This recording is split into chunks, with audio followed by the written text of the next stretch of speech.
Needle up, needle down is a handy feature found on some sewing machines. It gives the sewer the ability to program the needle's position.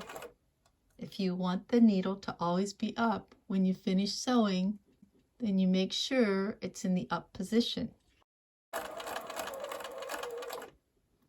Use the needle down position if you want your needle to end up in the fabric when you stop. If you don't have these settings built into your machine, you have to hand crank the needle to get your fabric out. As a quilter, you'll want your sewing machine set to the needle down position.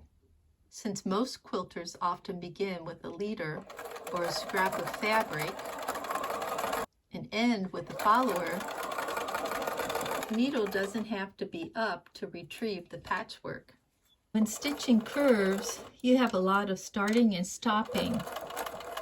You want to make sure that needle's down so you don't accidentally move the fabric and miss a stitch. Another nice feature of this function is that I can just tap the foot pedal once and the needle will move up or to the opposite position for the moment, and then it will automatically go back to the original setting, which was needle down.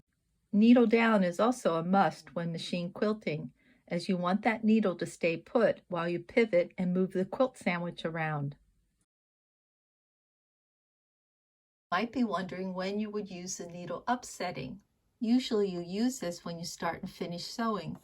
I want this needle up out of the way in order to position my fabric.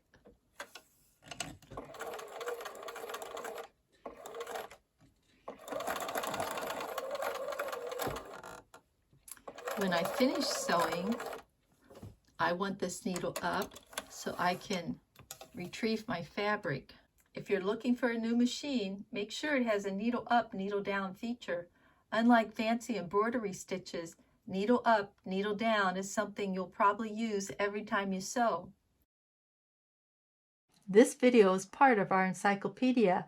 Click on the Encyclopedia tab to see the entire entry.